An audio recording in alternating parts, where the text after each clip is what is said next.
बिस्मिल्लाहिर्रहमानिर्रहीम, अस्सलाम वालेकुम दोस्तों, नई वीडियो में खुश आमदीद। दोस्तों, अब तक की सबसे बड़ी खबर, अफगान तालिबान ने अफगान हुकूमत की ईंट से ईंट बजा कर रख दी। जदीद तरीन MI हेलीकॉप्टर तबाह कर दिया गया और इंतहाई अहम 3 सिक्योरिटी ऑफिसर को हलाक कर दिया। जबकि दूसरी जानिब अफगानिस्तान के तूलो अर्ज में अफगान तालिबान की हुकूमत कायम होना शुरू हो गई है। किन किन इलाकों में बड़े पैमाने पर हमले करके अफगान तालिबान ने कामयाबियां हासिल की और आने वाले दिनों में पाकिस्तान के लिए क्या खतरात हैं, इन तमाम तफसीलात के हवाले से हम आज की वीडियो में बात करेंगे। वीडियो की तफसील में जाने से पहले आप देख रहे हैं हकीकत की दुनिया डॉक्टर अली के साथ। हमारा चैनल सब्सक्राइब करके घंटी के निशान को दबाना मत भूलिएगा।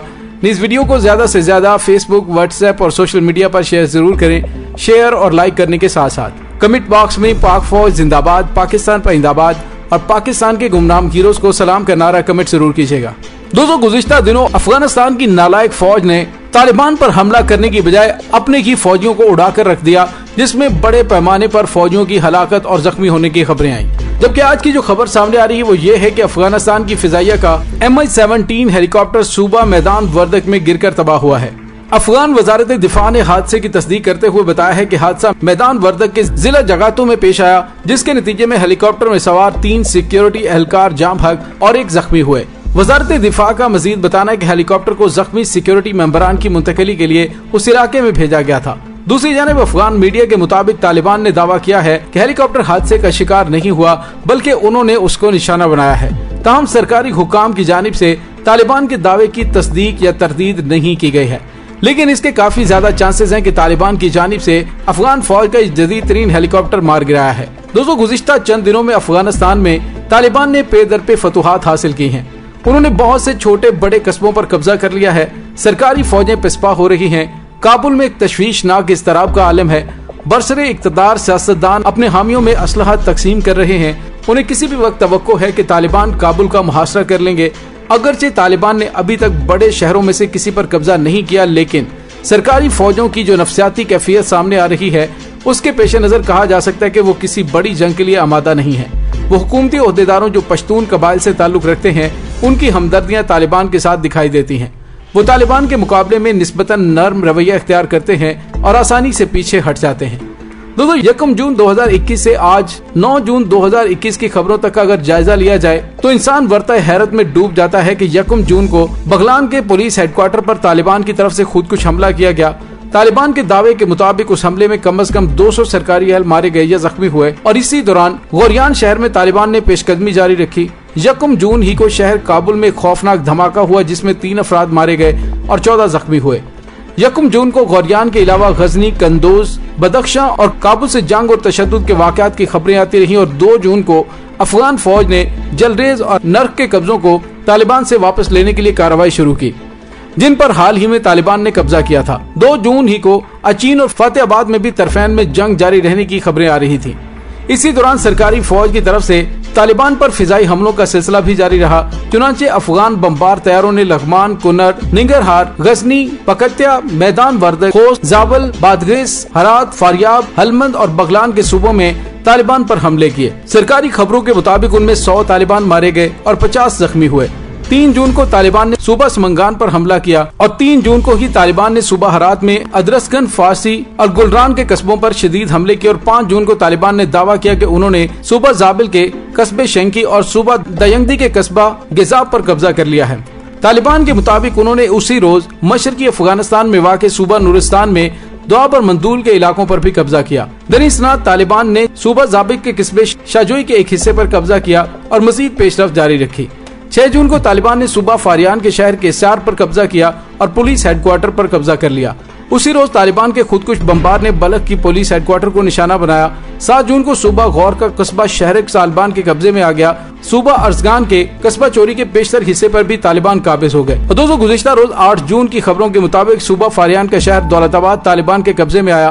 तालिबान आबबंद के कस्बे में कब्जे के नजदीक पहुँच चुके हैं और इस शहर का पुलिस हेडक्वार्टर और एक छावनी पहले ही तालिबान के कब्जे में आ चुकी है।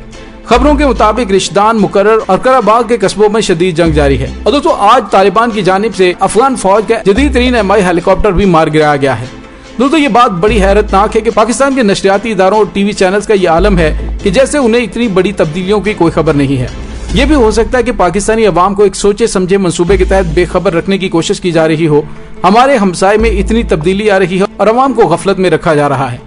हालांकि पहले भी हुकूमत और फौज ने अफगानिस्तान के बारे में जो पॉलिसी इख्तियार की, इतनी बड़ी तब्दीली आ रही है और अवाम को गफलत में रखा जा रहा है। दोस्तों यहाँ पे आपको ये भी बताते चलें, दूसरी तरफ काबुल में फिलहाल मौजूद हुकूमत के अहम तरीन ओहदेदार ये इल्जाम दोहरा रहे हैं कि तालिबान को पाकिस्तान की हमायत हासिल है। अफगानिस्तान से मिलने वाले पाकिस्तान के बॉर्डर के बासियों में भी तशवीश पाई जाती है और इसी सिलसिले में मुख्तलिफ वाक़यात से अवाम पर ये बात आश्कार हो चुकी है कि अफगानिस्तान में जंग शिद्दत इख्तियार कर चुकी है। ऐसे में जब काबुल पर तालिबान के इक़्तिदार का इम्कान पाया जा रहा है तो ऐसे में पाकिस्तान को भी बड़ा फूंक फूंक कर कदम रखना होगा। दोस्तों यहाँ पे आपको ये भी बताते चलें कि पाकिस्तान अपने हमसाया मुल्क में वो सूरत हाल देखने का ख्वाहिशमंद नहीं है जो माजी में वो एक से ज्यादा मरतबा देख चुका है। पाकिस्तान अफगानिस्तान में अमन का दौरा देखना चाहता है, लेकिन क्या ऐसा मुमकिन है?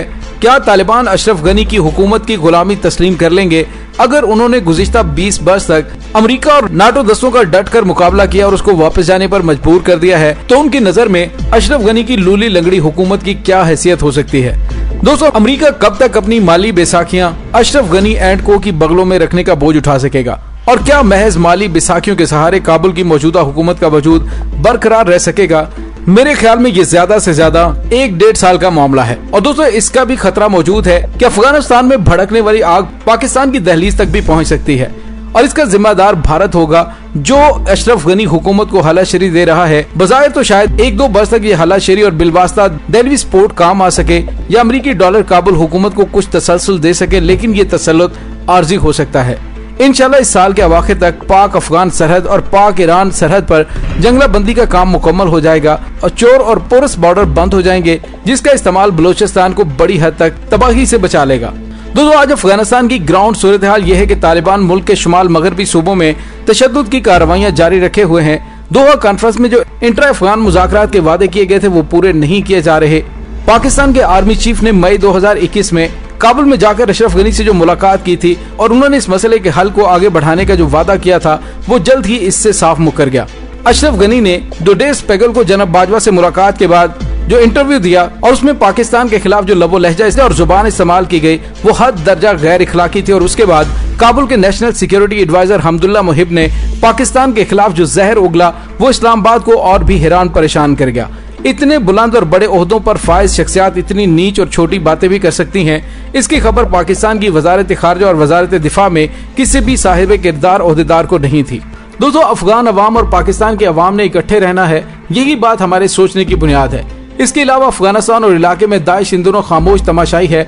हो सकता है कि अगला मारिका तालिबान और दाइश के दरमियान हो। दाइश का हदफ फकत अफगानिस्तान नहीं हो सकता, ये वो नुक्ता है जो अफगानिस्तान के हमसाया ममालिक को एक हम आहंग हिकमत अमली अपनाने की दावत देता है। यकीनी तौर पर इन ममालिक में पाकिस्तान के अलावा चीन, रूस और ईरान भी शामिल हैं। अब देखते हैं कि हमारे बड़े बड़े दिमाग इन मामलात पर क्या फैसला करते हैं। हम आखिर में सिर्फ ये कहना चाहेंगे कि माजी के तजर्बात सामने रखकर ही कोई फैसला किया जाए, ऐसा फैसला जो पाकिस्तान और खित्ते के मुफाद में हो, न कि किसी बड़ी ताकत के मुफाद में। दोस्तों अफगान तालिबान आगे बढ़ते जा रहे हैं, लेकिन दूसरी जानिब अफगान फौज की सूरत हाल ये है कि वो बददिल हो चुकी है और बेशतर फौज के ऑफिसर अपने सिपाहियों के साथ तालिबान के साथ मिलने के लिए मुलाकातें भी कर रहे हैं। इसी वजह से बगैर किसी बहुत बड़ी मुजाहमत का सामना किए अफगान तालिबान 9 से ज्यादा इजला पर अपनी हुकूमत कायम कर चुके हैं। दोस्तों अब देखना है कि आने वाले दिनों में हालात किस करवट बैठते हैं। लेकिन हालिया दिनों में पाकिस्तान को बहुत ज्यादा एहतियात से आगे बढ़ना होगा। इसके साथ ही डॉक्टर अली को इजाजत दीजिए, इंशाल्लाह बहुत जल्द मिलते हैं एक नई वीडियो में। तब तक के लिए अपना बहुत सारा ख्याल रखिएगा। पाक फौज जिंदाबाद, पाकिस्तान पर जिंदाबाद, पाकिस्तान के गुमनाम हीरोज को सलाम। अल्लाह वारिस।